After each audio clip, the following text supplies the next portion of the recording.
What's going on, YouTube? Chris here. I want to bring you all an update today of Bitcoin. Right now, we're sitting at 18,620. We're down 2.9%.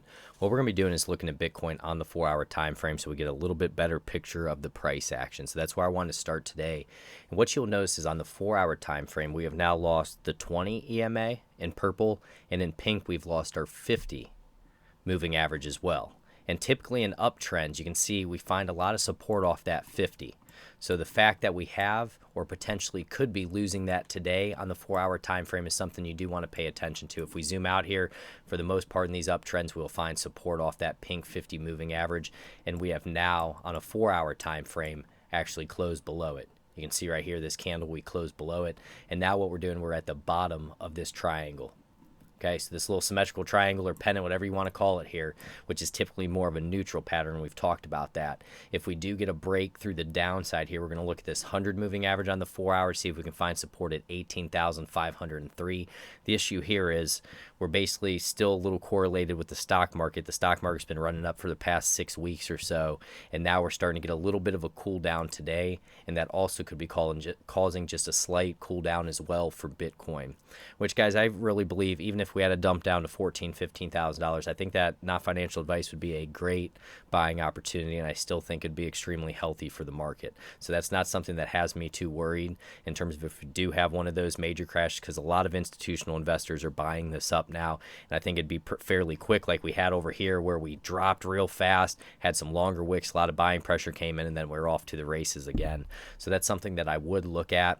But number one, we're going to pay attention to support at this 100 EMA and then this 200 on the 4-hour time frame, which is going to be at 17,406, which would be a hot spot as well that we would want to be looking at. But in these things, when they break, they can happen really fast. Like this move over here, just to give you an example, we ended up dropping down about 17%.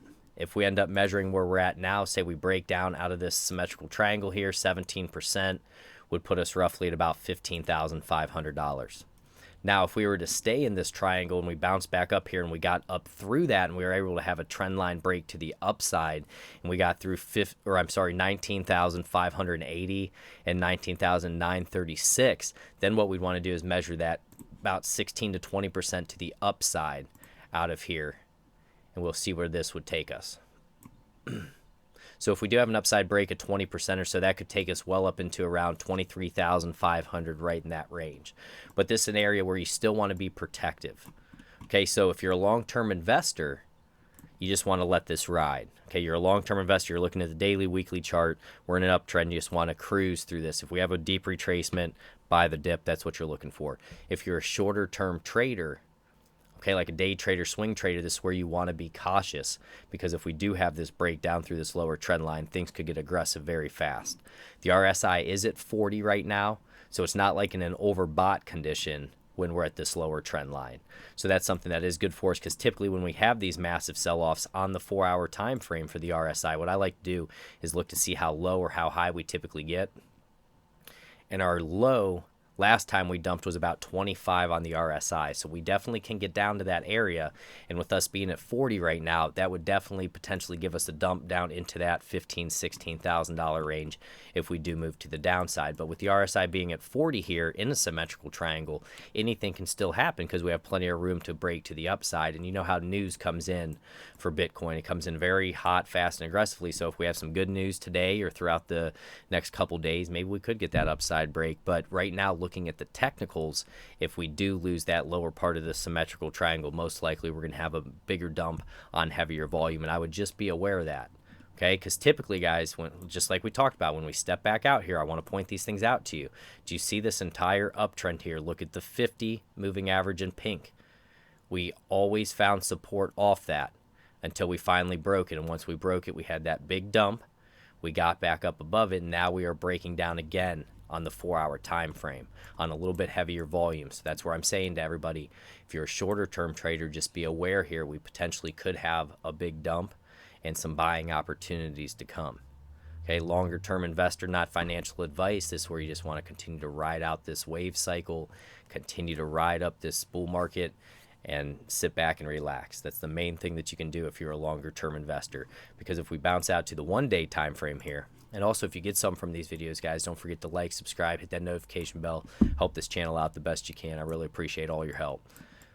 So on the 1-day time frame, we've stayed up above this 20 EMA in purple. We're still up above it right now, so that's definitely something I'm going to pay a lot of attention to. That's at 18,359.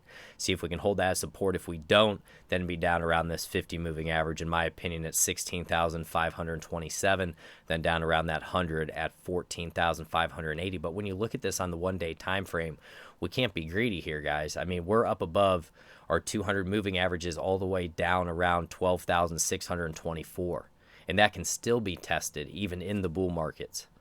So that's something we need to be aware of. This could be a massive drop if we move to the downside, and you need to have a plan. Where are your buying opportunities going to be at? Where do you want to start laddering in if that's the case? If you're a shorter term trader and we have a candle close down through the 20 EMA, where potentially do you want to sell and look for those buying opportunities? So these are the things that you have to run through your head as you're continuously looking at this stuff. The RSI is at 56 right now on the 1-day time frame. A couple points in the news here I just wanted to point out. U.S. stock futures slip, and this is with on the rising virus cases. Let's see what else we have for Bitcoin here.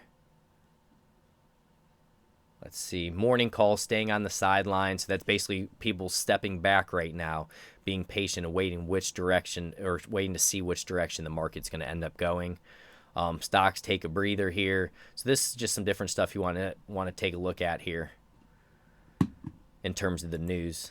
If we get into the technicals for Bitcoin and take a look at this, we are very neutral right now, okay? A little bit neutral to a buy. We have a 6 sell, 10 neutral, 12 buy oscillators, and this on the 1-day time frame, 1 sell, 9 neutral, and a 1 buy. So very neutral on the oscillators. If we get into the 4-hour time frame, a little shorter term, we have a sell signal right now, 14 sell, 7 neutral, and a 1 buy. If we get into the 1 hour, same deal there, looking at overall sell signal. And then if we bounce out to the 1 week, which is a little bit longer term, we are flashing a buy signal with a 3 sell, 7 neutral, and an 18 buy right in that range there. Moving average still looking strong because we're up above the 20, the 50, the 100, and the 200 moving average. So whenever you see that, you're going to see right in here, you have all these buys that are still showing because the trend is up. Like we talked about, long term, trends up. Shorter term, we're getting into a little bit more of that bearish momentum, a little bit short-term bearish momentum to the downside. If we take a look as well at our Bollinger Bands, which is another good thing to look at on the 1-day time frame, we are testing this middle band right now. We are back testing it. We'll see if we get a bounce off it. And that's going to roughly be at 18,623. The lower extension of the band is going to be at 17,245, so that lines up pretty well with the supports we were looking at. And then the upper part of the band is going to be right around that $20,000, $20,040 is what we're looking at. So really put your alerts in, guys. Be aware of these levels. Things could get crazy very fast. Just want to put that out there for you. Have a plan. God bless each and every one of you. Take care.